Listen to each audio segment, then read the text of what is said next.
Hello, ma'am. My name is Leia Rigaspi and I'm from BSE 2C. So for today's report, I will discuss you the audiolingual and the natural approach. First is audiolingual. The audiolingual method is a method of foreign language teaching which emphasizes the teaching of listening and speaking before reading and writing. It uses dialogues as the main form of language presentation and drills as the main training techniques. So the audiolingual, yung main objective niya is to help learners acquire the accurate pronunciation or paano mo siya paano mo ipo-pronounce ng tama yung isang salita. The next one is the drills and patterns practice are typically of the audiolingual method. This includes the repetition. Repetition where the student repeats an utterance as soon as he hears it. For example, teacher, there's a cup on the table. So as a student, we need to repeat it. That yung teacher is kung ano man yung binasa ng isang teacher. So as a student, babasahin mo siya ulit. There's a cup on the table. Yun ibig sabihin ng repetition. Uulit-ulitin mo lang. The next one is inflection or inflection. Kulang po siya ng L. Where one word in a sentence appears in another form when repeated. For example, teacher, I ate sandwich. The student, I ate the sandwiches. So, sabi nga dyan, doon sa isang sentence, naglalagay ka ng, nag-a-appear siya ng another form or another words doon sa isang sentence na binabasa nung or an example ng isang teacher.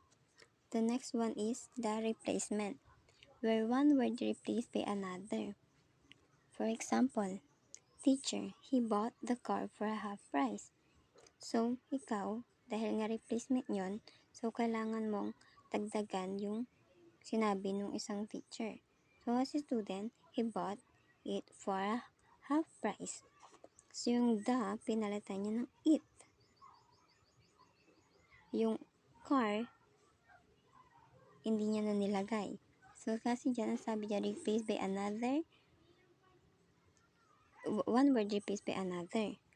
The next one is restatement. The student replaces on utterance. For example, tell me not to smoke. So, often. Kulang po siya ng often. Ayun pala. Student, don't smoke so often. So, sa restatement, ipaparaphrase mo lang siya. Another example, kung kukuha ka ng sagot mo sa Google, hindi mo siya ika-copy-paste. Ipaparaphrase mo siya as soon as nag-i-indicate ka or nag-i-include ka ng words na galing mismo sa'yo. And dyan yung ibig sabihin ng restatement. In your own word, nang gagaling mismo sa'yo. Hindi mo kinapi dun sa sinabi ng isang teacher. The next one is the natural approach. So, emphasize on vocabulary and not grammar. They focus on meaning, not form. Use of authentic materials instead of textbook. The approach focuses on input, comprehension, and meaningful communication and puts less emphasis on grammar. Teacher monologues, direct repetition, and accuracy. So, yung natural approach is nakafocus lang siya sa vocabulary at hindi sa grammar. And yung natural approach is kung ano yung natututunan nung estudyante mo dun sa discussion na dinidiscuss mo. Then, as soon as nakaka-connect sila. So, natural approach is all about communication only. The next one is Another example, a child aim when learning its mother tongue is to speak it fluently. This also applies to a student in class using the natural approach. The aim is to develop communication skills. So sabi ko nga ang natural approach is related lang siya sa, it's all about lang siya sa communication. For a child, the learning process is subconscious. It acquires the communication skills not by learning grammatical rules but step by step by listening and understanding.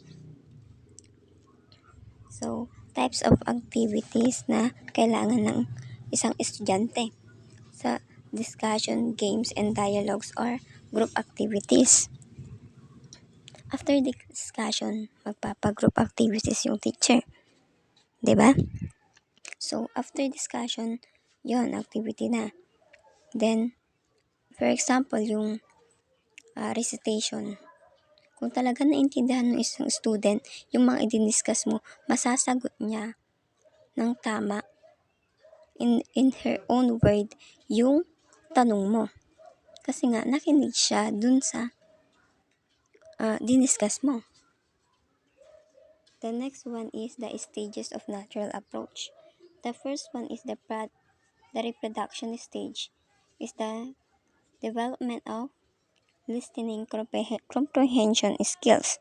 So dito, nakikipag-participate yung student sa discussion mo or nakikinig siya sa discussion mo kahit hindi siya nagsasalita.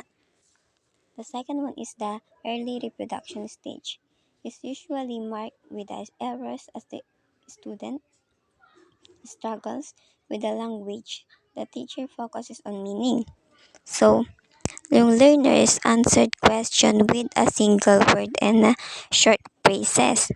Yung learners, nakakapag-produce na siya ng 2 or 3 word or a phrases na sagot dun sa tanong ng isang teacher. Yun yung early production. The third one and the last is extending production into longer stages of discourse involving more complex games, role plays, open-ended dialogues, and etc.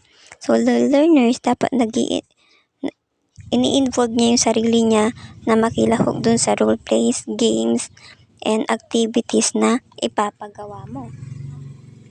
So, yun lang po. Thank you, ma'am.